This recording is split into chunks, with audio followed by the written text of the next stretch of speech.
Gurugram police ने online फर्जीवाड़े का पर्दाफाश करने का दावा किया। आरोपियों के 3 खाते फ्रीज करके 90 लाख रुपए जब्त कर लिए गए हैं। गुरुग्राम पुलिस ने ऑनलाइन फर्जीवाड़े का पर्दाफाश करने का दावा किया है। इस सिलसिले में पुलिस ने 4 लोगों को गिरफ्तार किया है, जिन्होंने साल 2016 में profitnetwork.com के नाम से कंपनी शुरू की थी। आरोपी शुरुआत में 4600 रुपए में सदस्य बनाते थे और फिर एक लिंक के लाइक के बदले 5 रुपए दिया करते थे। पुलिस के मुताबिक आरोपी अब तक 5000 लोगों से 8 करोड़ रुपए की ठगी कर चुके हैं। लोगों ने अब तक करीब 4800 लोगों को अपनी स्कीम के साथ जोड़ लिया था, जो कि या तो डायरेक्ट कंपनी से सीधे जुड़े थे या एक व्यक्ति के रेफरेंस से आगे फर्दर व्यक्ति, उसके आगे रेफरेंस से फर्दर व्यक्ति जुड़ते चले गए और इस तरह से करीब इन्होंने 8 करोड़ रुपए अब तक लोगों से प्राप्त कर लिया है। तो कुल मिला के इसमें अब तक 4 आदमियों को पुलिस ने अरेस्ट किया है। रेवाड़ी निवासी एक व्यक्ति ने बीते 13 फरवरी को शिकायत दर्ज कराई थी, जिस पर पुलिस ने कार्रवाई करते हुए चारों को धर दबोचा है। गुड़गांव से आलोक उपाध्याय के साथ विनोद मित्तल, जी मीडिया। हिमाचल के सीएम वीरभद्र के इस बार के चुनाव में अपनी सीट बदलने के संकेत पर सूबे की सियासत गरमा गई है। इसे लेकर बीजेपी ने प्रदेश सरकार पर निशाना साधा। आगामी विधानसभा चुनाव के मद्देनजर हिमाचल के मुख्यमंत्री वीरभद्र सिंह किस क्षेत्र से चुनाव लड़ेंगे, इसे लेकर बरकरार सस्पेंस पर बीजेपी ने पलटवार किया है। हिमाचल के सीएम वीरभद्र सिंह मौजूदा समय में शिमला ग्रामीण से विधायक हैं और अगला चुनाव भी ग्रामीण विधानसभा क्षेत्र से लड़ना चाहते हैं, लेकिन सीट बदलने के संकेत दे चुके हैं। सियासी गलियारों में इस बात की भी खूब चर्चा है कि सीएम के बेटे विक्रमादित्य सिंह शिमला ग्रामीण से लड़ सकते हैं। ऐसे में सीएम वीरभद्र सिंह की सीट बदलना लाजमी है। हालांकि सीएम किस सीट से अगला चुनाव लड़ेंगे, इसे लेकर वो खुद भी पसोपेश में हैं। हालांकि सीएम का दावा है कि वो चाहे जहां मर्जी से लड़ें, जनता उनका साथ जरूर देगी। बात है, मैं किसी भी जगह से लड़ने में सक्षम हूँ।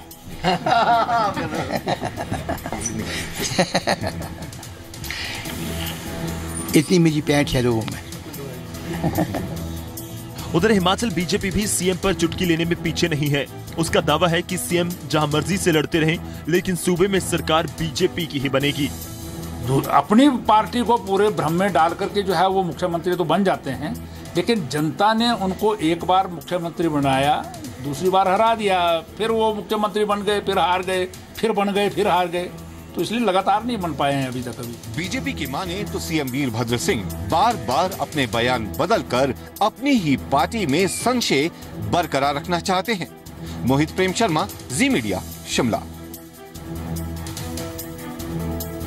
ऊना में लड़कियों की राज्य स्तरीय हॉकी प्रतियोगिता की शुरुआत हो गई है, जिसमें प्रदेश भर से 9 टीमें हिस्सा ले रही हैं। गगरेट से कांग्रेस विधायक राकेश कालिया ने टूर्नामेंट का शुभारंभ किया।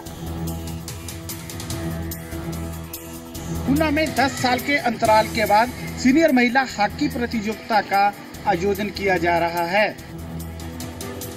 हिमाचल के ऊना में state level senior girls hockey tournament में सूबे की 9 टीमें हिस्सा ले रही हैं। ऊना के इंदिरा मैदान में टूर्नामेंट का आयोजन किया जा रहा है। प्रतियोगिता के शुभारंभ के मौके पर कांग्रेसी विधायक राकेश कालिया ने खिलाड़ियों का हौसला बढ़ाया। उन्होंने बताया कि आज के दौर में लड़कियां किसी से पीछे नहीं हैं। इंदिरा हॉकी प्रतियोगिता 2 दिनों तक चलेगी। तो अब जो है बच्चों को सुविधाएं भी मिल रही हैं, तो इनको अच्छा खेलना चाहिए और मुझे उम्मीद है कि आने वाले समय में हमारे बच्चे और बढ़िया करेंगे। देखते हमारी पुरानी जो परंपरा रही है हॉकी की, ऊना एक फुटबॉल और हॉकी में बहुत बढ़िया करते रहे हमारे बच्चे लोग। अभी और पूरा प्रदेश के बच्चे यहाँ खेलते हैं आगे, तो और हमें उम्मीद है कि और अच्छे से करेंगे बच्चे और पूरे देश में और अपनी नेशनल टीम में कुछ अच्छी जगह बनाने में सफल होंगे, ऐसी मुझे उम्मीद है। और इन बच्चों को सभी को शुभकामनाएं। ऊना को फुटबॉल और हॉकी के लिए जाना जाता है और यहाँ के कई खिलाड़ी इन दोनों खेलों में प्रदेश का नाम रोशन कर चुके हैं। ऐसी प्रतियोगिता होने से यहाँ के खिलाड़ियों का उत्साह बढ़ेगा। इंदिरा ग्राउंड में आयोजित सीनियर महिला हॉकी टूर्नामेंट 2 दिनों तक चलेगा, जिसमें प्रदेश की 9 टीमें हिस्सा ले रही है। ऊना से राकेश मल्ली, जी मीडिया। यूपी के फतेहपुर में प्रधानमंत्री नरेंद्र मोदी के सियासी भेदभाव को लेकर दिए गए बयान पर घमासान छिड़ गया। 23 फरवरी को होने वाले यूपी चुनाव के चौथे पड़ाव को लेकर तमाम सियासी पार्टियों के स्टार प्रचारकों ने पूरा दम ठोक दिया है। उरई की रैली में पीएम मोदी ने समाजवादी पार्टी, बीएसपी और कांग्रेस को एक ही सिक्के के पहलू बताते हुए वोटरों से कहा कि इस चुनाव में इन तीनों को खारिज कर दे। मोदी ने मायावती पर अवैध संपत्ति जुटाने का आरोप लगाते हुए बीएसपी को नया नाम भी दिया। बीएसपी का नाम ही बदल गया है, अब वो बहुजन बहन जी बन गया और पूरी पार्टी बहन जी संपत्ति पार्टी बन गई। जवाब देने में मायावती ने देरी नहीं की। सुल्तानपुर की रैली में उन्होंने वोटरों को बीजेपी सरकार पर आरक्षण खत्म होने का डर दिखाया और पीएम मोदी के नाम के नए मायने भी बताए। नरेंद्र का मतलब होता है नेगेटिव, दामोदर दास का मतलब होता है दलित और मोदी का मतलब होता है man. He is negative Dalit man. Rally में प्रचार के लिए पहुंचे सीएम अखिलेश यादव ने मोदी पर वार करने के लिए अमिताभ बच्चन की आड़ ली। हम तो इस सदी के बड़े महानायक से कहेंगे कि अब आप गुजरात के गधों का प्रचार मत करिए। बीजेपी अध्यक्ष अमित शाह ने बस्ती में और कांग्रेस उपाध्यक्ष राहुल गांधी ने हंडिया में सभा की। यूपी के चुनावी समंदर में बीजेपी की नैया को पार लगाने के लिए प्रधानमंत्री नरेंद्र मोदी ने भी पूरा जोर लगा रखा है। रविंद्र सिंह, जी मीडिया। यूपी में प्रचार के बीच प्रधानमंत्री नरेंद्र मोदी के सियासी भेदभाव के बयान पर सियासत गर्मा गई है। सपा और कांग्रेस ने पीएम मोदी पर तीखा हमला बोलते हुए चुनाव आयोग से शिकायत करने की बात कही है। गांव में अगर कब्रिस्तान बनता है तो गांव में स्मशान भी बनना चाहिए। अगर रमजान में बिजली मिलती है तो दिवाली में भी बिजली मिलनी चाहिए। फतेहपुर की रैली में पीएम मोदी के इस बयान पर प्रतिक्रिया देते हुए समाजवादी पार्टी ने मर्यादा की सीमा लांघ दी। पार्टी प्रवक्ता राजेंद्र चौधरी ने पीएम मोदी और बीजेपी अध्यक्ष अमित शाह को आतंकी बता डाला। धमकी में लेना चाहते हैं, मतदाताओं को दहशत में लेना चाहते हैं, डर का वातावरण पैदा करना चाहते हैं। ये दोनों आतंकवादी हैं, नरेंद्र मोदी और अमित शाह। वहीं कांग्रेस ने कहा कि पीएम ने चुनाव को सांप्रदायिक रंग देने की कोशिश की है, जिसकी चुनाव आयोग से शिकायत की जाएगी। प्रधानमंत्री निश्चित हार को देखते हुए बौखला गए हैं और सांप्रदायिकता को इस चुनाव में ला रहे हैं। ध्रुवीकरण करने के लिए चुनाव आयोग को इसका कड़ा नोटिस लेना चाहिए। बीजेपी ने कहा कि पीएम मोदी ने भाषण में कुछ गलत नहीं कहा था। रहा सवाल उन्हें आतंकी कहने का, तो इसका जवाब यूपी की जनता देगी। मुस्लिम धर्मगुरु रशीद फिरंगी महली ने भी पीएम के कब्रिस्तान वाले बयान पर सवाल उठाए हैं। ब्यूरो रिपोर्ट के साथ राजेश खत्री, जी मीडिया। विवादित इस्लामिक प्रचारक जाकिर नाइक के केस में बड़ा खुलासा हुआ है।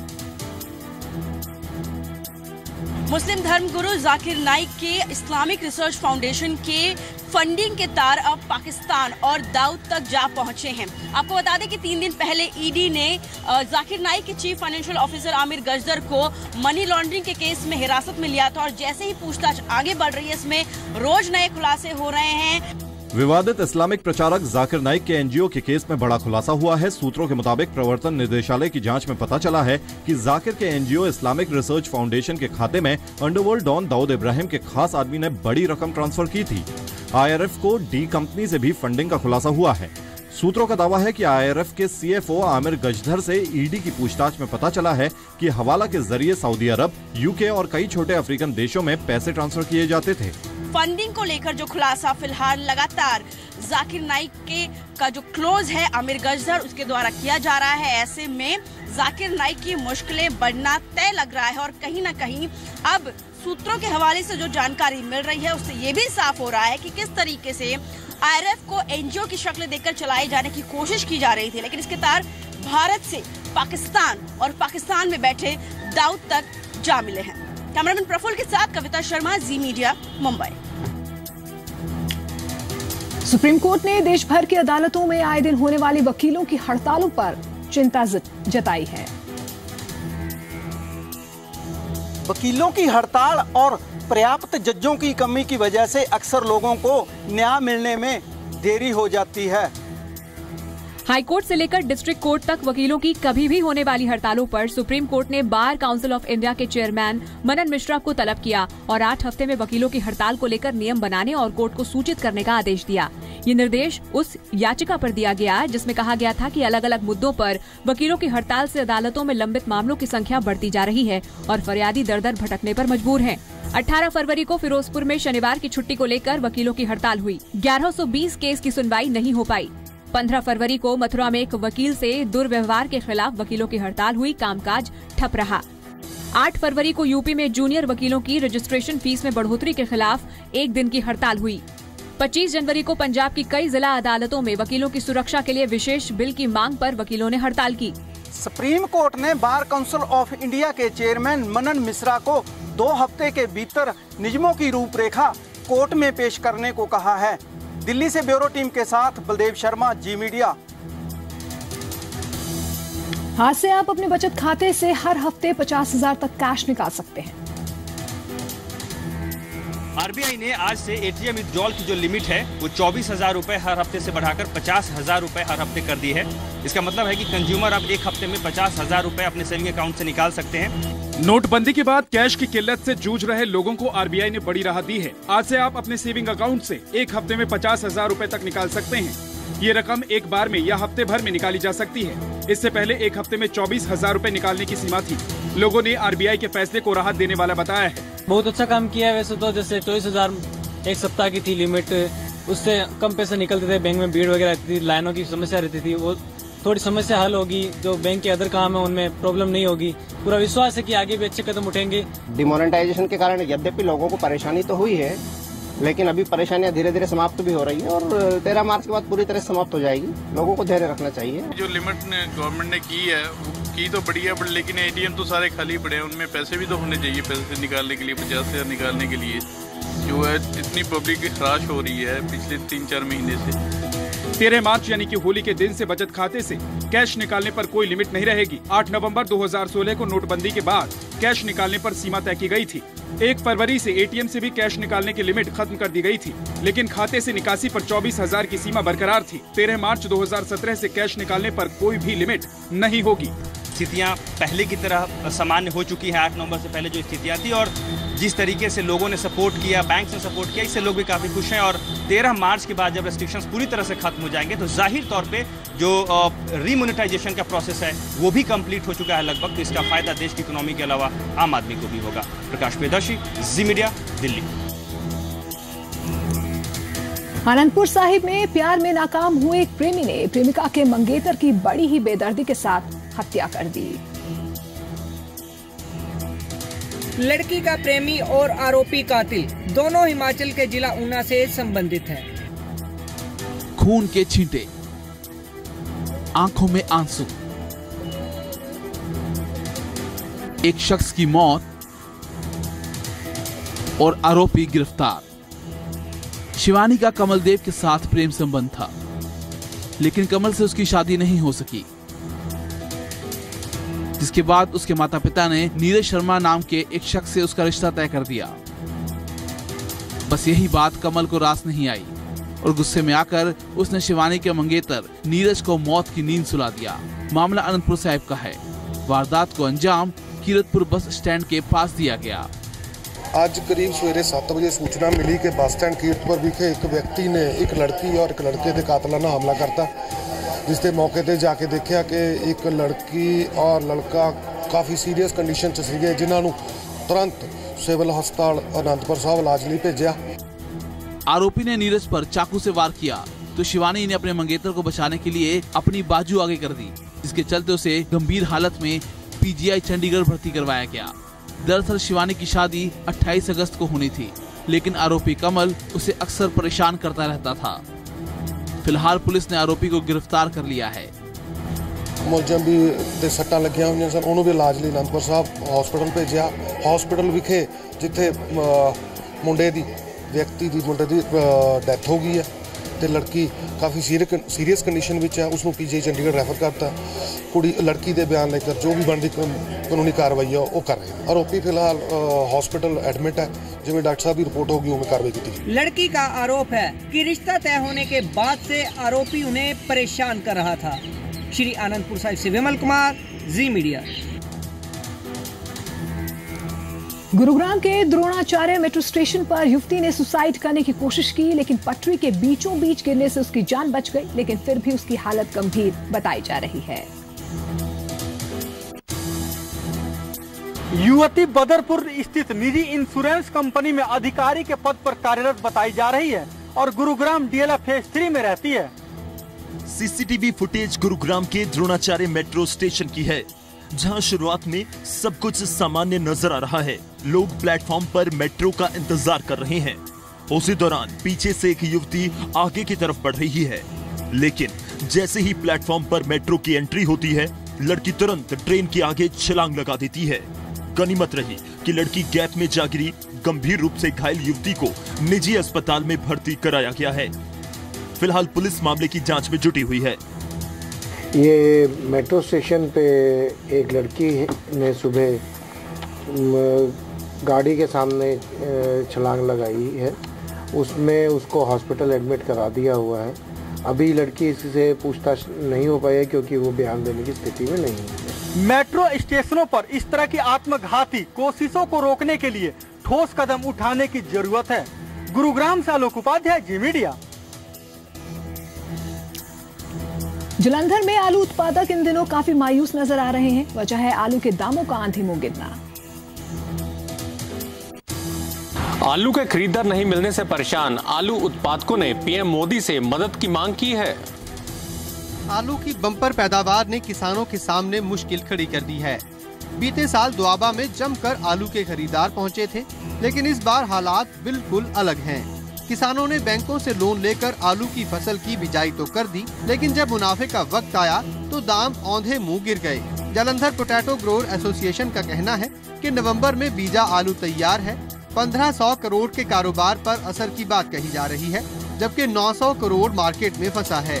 एसोसिएशन ने मदद की गुहार लगाते हुए पीएम मोदी के नाम पर ज्ञापन भेजा है ताकि कर्ज तले दबने से बचा जा सके। प्राइम मिनिस्टर नरेंद्र मोदी जी ਨੂੰ ਅਸੀਂ ਮੈਮੋਰੈਂਡਮ ਦੇ ਰਹੇ ਹਾਂ ਥਰੂ ਡੀਸੀ ਵੀ ਜਿਹੜੀ ਸਾਡੀ ਆਲੂਆਂ ਦੀ ਫਸਲ ਹੈਗੀ ਆ ਇਹਦੇ ਲਈ ਕੋਈ ਵਪਾਰੀ ਨਹੀਂ ਮਿਲ ਰਿਹਾ, ਕੋਈ ਵਪਾਰੀ ਦੇ ਕੋਲ ਕੋਈ ਖੇਤਾਂ 'ਚ ਆ ਨਹੀਂ ਰਿਹਾ, ਵਿਕ ਨਹੀਂ ਰਿਹਾ, ਤਾਂ ਸਾਨੂੰ ਪਤਾ ਨਹੀਂ ਲੱਗ ਰਿਹਾ ਅਸੀਂ ਕੀ ਕਰੀਏ। ਔਰ ਸਾਡੀ ਫਸਲ ਨੂੰ ਸੰਭਾਲਣ ਲਈ ਗਵਰਨਮੈਂਟ ਜਿਹੜੀ ਆ ਉਹਨੂੰ ਚਾਹੇ ਐਕਸਪੋਰਟ ਕਰੇ, ਬਾਹਰਲੀਆਂ ਕੰਟਰੀਆਂ 'ਚ ਭੇਜੇ, ਚਾਹੇ ਗਵਰਨਮੈਂਟ ਏਜੰਸੀ ਜਿਹੜੀਆਂ ਆ ਉਹ ਸਾਡਾ ਆਲੂ ਜਿਹੜਾ ਪਰਚੇज करके ਉਹਨੂੰ ਸੰਭਾਲੇ। आलू उत्पादकों का कहना है कि अगर उन्हें उचित मूल्य नहीं मिला तो बैंक के लोन के बदले वो बैंक के बाहर आलू की बोरियां रखकर आ जाएंगे। जलंधर से राजीव वधवा, जी मीडिया।